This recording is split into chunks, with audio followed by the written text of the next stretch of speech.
subscribe now and press the bell icon. Never miss an update.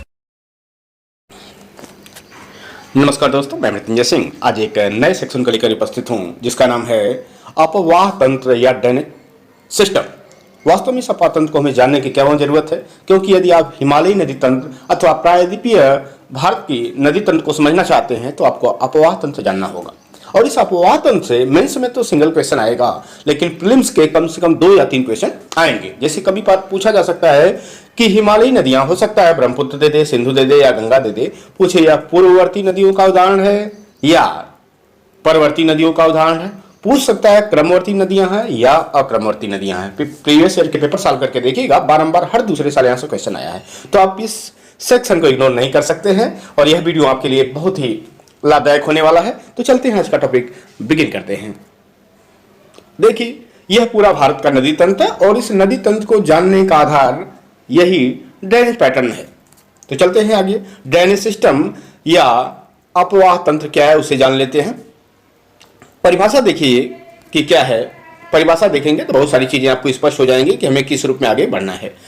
जब नदियों का जो जल का बहाव होता है कुछ निश्चित जल मार्ग या वाहिका बोला जाता है जिसे के माध्यम से होता है, तो उसे नदियों का अपवाह कहते हैं।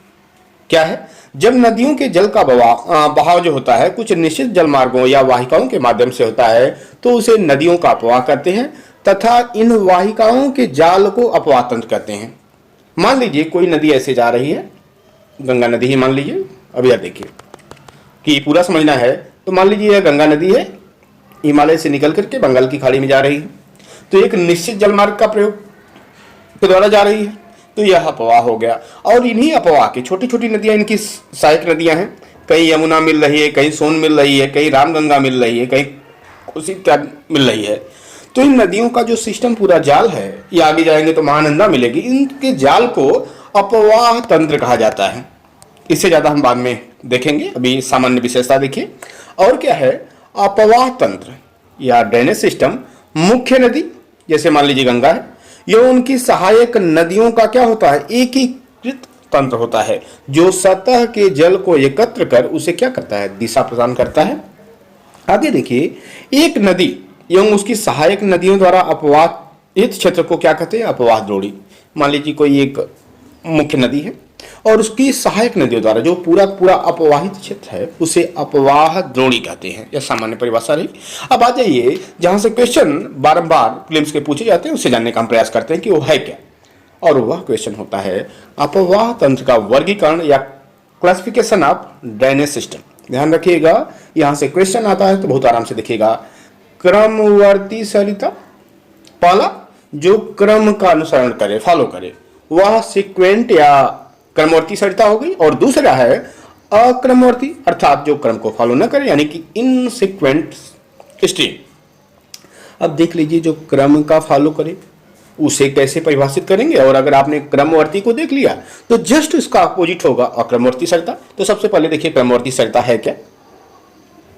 जब नदी घाटी स्थलाकृत संरचना के विकास के साथ अपने वास्तविक मार्ग की दिशा को बनाए रखती है तब उन्हें क्रमवर्ती नदी कहते हैं। क्या लिखा है? जब नदी घाटी स्थलाकृतिक संरचना के विकास के साथ साथ अपने वास्तविक अपवाह मार्ग की दिशा को बनाए रखती है तब उन्हें क्रमवर्ती नदी कहते हैं। जैसे यूपीएससी या स्टेट पीएससी की आप तैयारी कर रहे हैं, बार बार एग्जाम दे रहे हैं, बार बार कभी प्रीलिम्स निकल रहा है, कभी मेंस निकल रहा है, कभी इंटरव्यू तक पहुंच रहे हैं और एक न एक दिन ऐसा आएगा कि आप सफल हो जाएंगे। ठीक है, तो कितनी भी बाधाएं आपके मार्ग में हो, अगर उस क्रम को आप बिगड़ने नहीं दे रहे हैं तो समझिए यही क्रमवर्ती सरिता का उदाहरण हो जाएगा आपका। चले, या दूसरे रूप में इसी को परिभाषित कैसे करेंगे? क्षेत्रीय या प्रादेशिक ढाल का अनुसरण करते हुए स्थल स्वरूपी संरचना एवं संगठन के साथ अपने आप को समायोजित या अनुकूलित करती है। पेपर का लेवल कितना भी टफ हो, फिर भी हमें अगर सफल होना है तो उस लेवल के साथ, उस पेपर के साथ अपने को एडजस्ट करना पड़ेगा। तो अगर ऐसी विशेषता है तो वह क्रमवर्ती सरिता की विशेषता होगी। और जो इसको फॉलो न करे, समायोजन न कर पाए, वह सीधी सी बात है क्या हो जाएगा? अक्रमवर्ती सरिता। अब चलिए, सामान्यतः अच्छा आप इसे फॉलो क्रम के रूप में कैसे करेंगे? देखिए होगा क्या। सामान्यतः जब स्थलाकृत के उत्थान का दर, मान लीजिए कोई स्थलाकृति है, ठीक है, इसमें उत्थान हो जा रहा है, उत्थान का दर नदी घाटी के कटाव, अब ये नदी घाटी ऐसे ऐसे कटाव कर रही है, उत्थान का दर नदी घाटी के कटाव के दर में समायोजन बना रहता है, तभी सीक्वेंट नदी घाटी का विकास होता है। पहले भी बता चुका हूं। अब देख लेते हैं जो अक्रमवर्ती सरिता या इनसीक्वेंट स्ट्रीम है, इसका मतलब क्या है। यदि नदी घाटी के कटाव की दर की अपेक्षा, मान लीजिए कोई स्थल रूप है और नदी ऐसे ऐसे काट रही है, संरचना को ऐसे ऐसे काट दे रही है, तो यदि नदी घाटी के कटाव की दर की अपेक्षा स्थलाकृतिक उत्थान का दर अधिक हो जाता है, लेकिन अब जो उत्थान का या अपलिफ्टमेंट का दर है वह यहां तक विकास हो जाता है उसका, तो यदि नदी घाटी के कटाव की दर की अपेक्षा स्थलाकृतिक उत्थान का दर अधिक हो जाता है, तब नदियां अपने वास्तविक मार्ग से क्या करेंगे, समायोजन नहीं हो पाती हैं, जिससे अक्रमवर्ती नदी घाटी का विकास होता है। जैसे इतना बड़ा सिलेबस है, यूपीएससी को तैयार कर रहे हैं, हिस्ट्री, ज्योग्राफी, पॉलिटी, इकोनॉमिक इत्यादि पढ़ रहे हैं, और आपने इस बार क्या सोचा कि चलिए हिस्ट्री या ज्योग्राफी बहुत टफ सेक्शन है, इसे छोड़ के बाकी सब सेक्शन को पढ़ लेते हैं, और गलती से जब पेपर आया तो पता चला जिस सेक्शन को आपने छोड़ा वही से सर्वाधिक क्वेश्चन हो गए, तो रिजल्ट क्या होगा उसे आप समझ सकते हैं। यानी कि वही अक्रमवर्ती का मामला है कि आपके मार्ग में इतनी अधिक बाधा हो गई कि आप समायोजन नहीं कर पाए, वही अक्रमवर्ती सरिता का एग्जाम्पल होगा। अब चलिए आगे। हमने नदियों के प्रारंभिक वर्गीकरण को दो भाग में बांटा था, एक सीक्वेंट था, एक इनसीक्वेंट था, क्रमवर्ती और अक्रमवर्ती। तो क्रमवर्ती को 4 भागों में बांटा गया है। कितने भागों में? 4 भागों में बांटा गया है। ठीक है, वो कभी कभी सुना होगा ना, लोग कहते हैं गए हैं पढ़ने और आंखें 4 करके चले आए। ठीक है, तो बस 4 कदम साथ चले और आंखें 4 हो गई। तो देखिए ये जो क्रमवर्ती है ना, तो 4 प्रकार की नदियां हैं। अब वो क्या है देखिए, पहला है अनुवर्ती, दूसरा है परवर्ती, तीसरा है प्रत्यनुवर्ती और चौथा है नवानुवर्ती या परअनुवर्ती। देखिए बहुत इजी ढंग से आपको समझ में आ जाएगा, बस इस 4 को। और इस एक निवेदन आपसे है कि इसके हिंदी नाम से ज्यादा मैं कहूंगा प्रीफर आप अंग्रेजी याद करिएगा, बहुत आसानी से आप समझ पाएंगे। देखिए अनुवर्ती नदी को क्या कहते हैं? कॉन्सिक्वेंट। क्या कहते हैं? कॉन्सिक्वेंट। अब देखिए अनुवर्ती, ठीक है, अनु मतलब पर, अनुवर्ती है ना, उसके बाद भी तो कोई नदी आएगी, उसे परवर्ती या सबसिक्वेंट कहते हैं। ठीक है, और परवर्ती नदी के बाद उसी तरह क्या होगा, देखिए अनुवर्ती क्या है, सीधा आ रही नदी, और उसके अगर उल्टे जाके कोई नदी मिले तो वह क्या होगा, ऑब्सिक्वेंट। चले, और नव अनुवर्ती या परवर्ती। अभी एक एक चीज आपको दिखा देता हूं। पहली नदी क्या होगी, अनुवर्ती। जैसे एग्जाम्पल में देखिए, गंगा है, गोदावरी है, कृष्णा है, इत्यादि नदियां क्यों अनुवर्ती हैं? क्योंकि यह ढाल जो है उसकी दिशा का अनुसरण करती हैं, तभी तो इन नदियां जितना भी एग्जाम्पल देख रहे होंगे ढाल का अनुसरण करते हुए बंगाल की खाड़ी में गिरती हैं।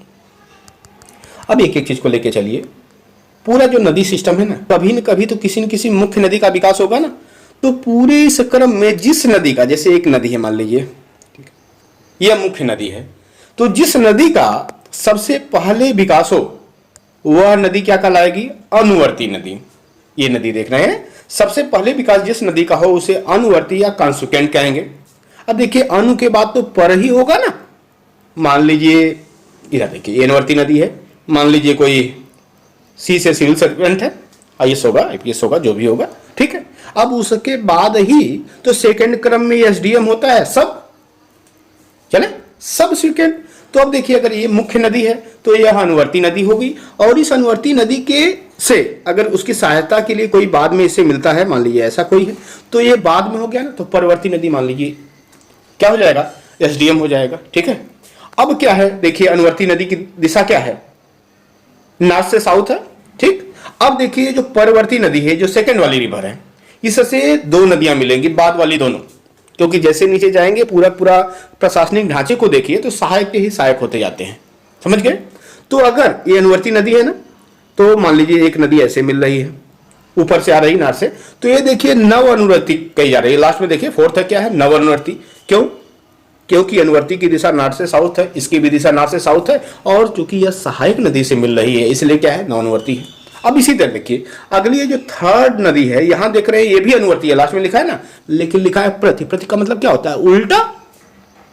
तो अब देखिए यह भी मिल रही है सहायक नदी से, लेकिन अनुवर्ती दिशा के विपरीत। ये अनुवर्ती है ना, नॉर्थ से साउथ, तो यह साउथ से नॉर्थ हो गया, यह प्रति अनुवर्ती है। अगर आपने इस चार्ट को समझ लिया तो समझिए इतना आसान है कि आगे इसी के बारे में लिखा गया, अपना दिमाग आपको नहीं लगाना पड़ेगा, और यहां से 2 क्वेश्चन कम से कम प्रीलिम्स के आप सही करके आएंगे। तो देखिए अनुवर्ती नदी, जिस नदी का सर्वप्रथम विकास हुआ, उसके बाद आ जाइए परवर्ती नदी मैंने एसडीएम बताया था ना, सबसिक्वेंट, देखिए मुख्य नदी में ही आके मिल रही है।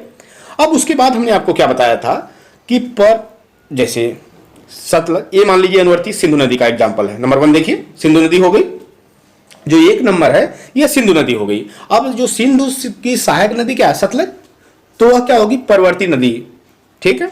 और देखिए यह लंबवत मिल रही है, इस चीज को देखिएगा लगभग। अब उसके बाद क्या होगा, देखिए ये अनुवर्ती नदी है ना, उससे साउथ से नॉर्थ जा रही है, तो प्रति अनुवर्ती आपको कॉन्सेप्ट बता दिया। और उसके बाद यदि सहायक नदी में जो सतलज नदी है उसमें कोई अन्य नदी आके अनुवर्ती नदी के क्रम बन रही है, तो वह क्या हो जाएगा, नवानुवर्ती आदि सिक्वेंट रिवर का एग्जाम्पल होगा। जैसे सतलज की एक पर्वतीय सहायक नदी है पारुची नदी, ध्यान रखिएगा, यह नवानुवर्ती का उदाहरण होगा। पहला हमने आपको क्या बताया कि यह मान लीजिए मुख्य नदी सिंधु है और वह उसकी सहायक सेकंड नदी क्या हो गई, सतलज। और ये देखिए पारुची नदी क्या हो गई, इसकी नवानुवर्ती नदी होगी। बस इतना जानिए, इसी के बारे में लिखा गया, आपको दिमाग नहीं लगाना है। क्रमवर्ती सरिता को हमने 4 भाग में बांटा था, अनुवर्ती आपको दिखा दिया, मुख्य नदी। तो देखिए अनुवर्ती अपवाह तंत्र में सर्वप्रथम मुख्य नदी के रूप में सरिता का विकास या उत्पत्ति होती है। हमने आपको सिंधु का एग्जाम्पल दे दिया, जो सामान्यतः पर्वतों के मध्य निर्मित घाटी से होकर गुजरती है। और आपको हिमालय श्रृंखला याद हो तो हमने क्या बताया था, सिंधु नदी घाटी के बारे में बताया था कि ट्रांस और बृहद हिमालय के मध्य प्रवाहित होती है। तो एग्जाम्पल हो गया ना, अनुवर्ती अपवाह तंत्र में सर्वप्रथम मुख्य नदी के रूप में सरिता का विकास या उत्पत्ति होती है, जो सामान्यतः पर्वतों के मध्य निर्मित घाटियों से होकर गुजरती है। ITSZ का आपको एग्जाम्पल दिया था, याद होगा। अब देखिए दूसरा, हिमालय नदियों के साथ क्या और भी कोई नदी भारत में है जो क्रमवर्ती सरिता को फॉलो करती है? हाँ, और वह नदी है पश्चिमी घाट। आपको बताया था ना, नर्मदा नदी के साउथ में ताप्ती नदी, ताप्ती नदी से कन्याकुमारी तक के भाग को हमने क्या बताया था आपको, पश्चिमी घाट।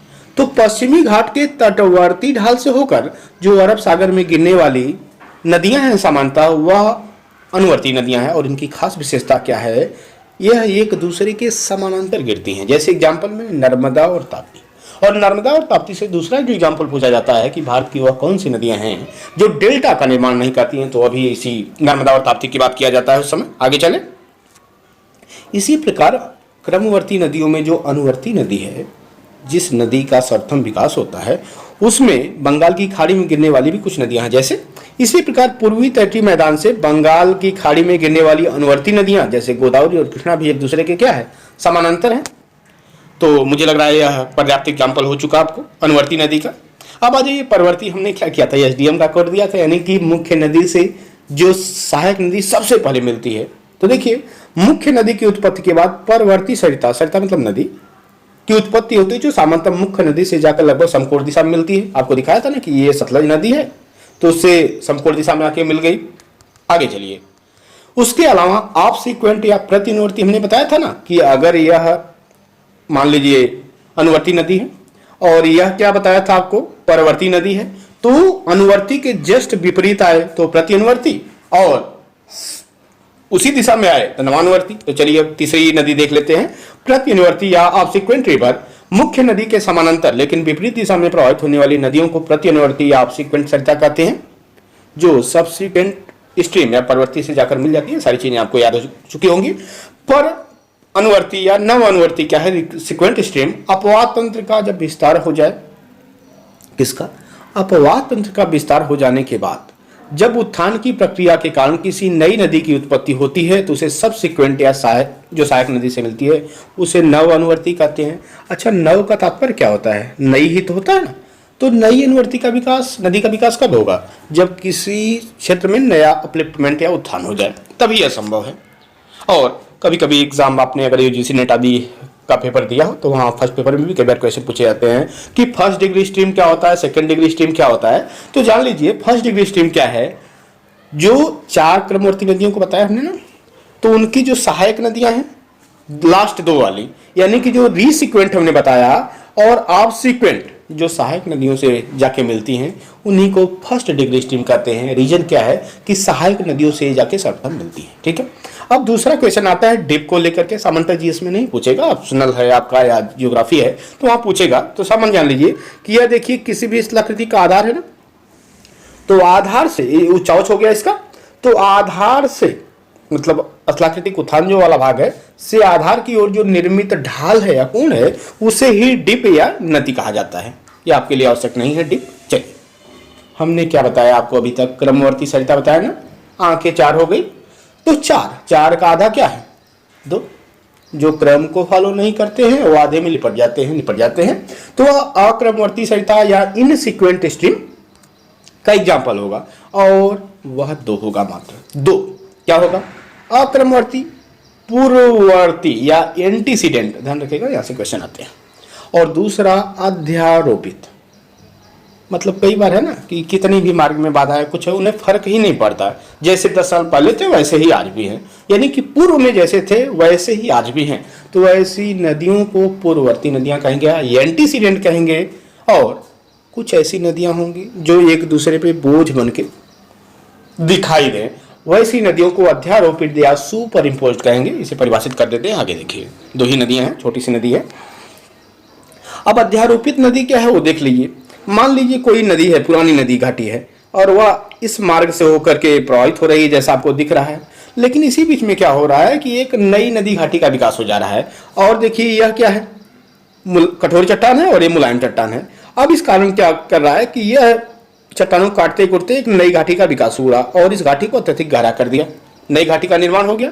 अब इस स्थिति में क्या लग रहा है, जो पुरानी घाटी, छोटी सी घाटी आपको दिख रही है ना, ऐसा लग रहा है कि यह नई घाटी पे लटकी हुई घाटी है, और इस नई घाटी पर लटकी हुई पुरानी घाटी को ही क्या कहते हैं, अध्यारोपित, मतलब एक के ऊपर दूसरा।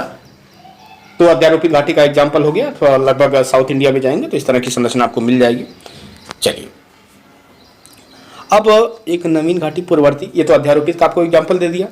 अब नवीन घाटी में क्या है, पूर्ववर्ती में देखिए क्या है। अब ये स्थलाकृति का मान लीजिए उत्थान हो गया, और ये जो इस तरह नदी का प्रवाह हो रहा है, इसे आगे आप आसानी समझेंगे। किसी भी क्षेत्र में नदी घाटी की उत्पत्ति एवं विकास का तात्पर्य अपवाह तंत्र से है। ये पहले भी बता चुका हूं कि नदी घाटी की उत्पत्ति हो रही है और उसका विकास जिस क्षण में हो रहा है उसे ही ड्रेनेज सिस्टम या अपवाह तंत्र कहते हैं। अब अक्रमवर्ती सरिता क्या है उसे जान लीजिए। क्षेत्रीय या प्रादेशिक ढाल का अनुसरण क्या करेंगे, नहीं करेंगे। जो किसी का अनुसरण नहीं करेगा वही तो अक्रम होगा, वर्ती होगा। तो क्षेत्रीय या प्रादेशिक ढाल का अनुसरण नहीं करती हैं, बल्कि स्थल स्वरूपी संरचना एवं संगठन में परिवर्तन करते हुए अपने वास्तविक मार्ग को बनाए रखने का प्रयास करती हैं। अब देखिए अक्रमवर्ती सरिता हमने बता दिया, आगे आइए। पूर्ववर्ती हमने क्या बताया, एंटीसीडेंट।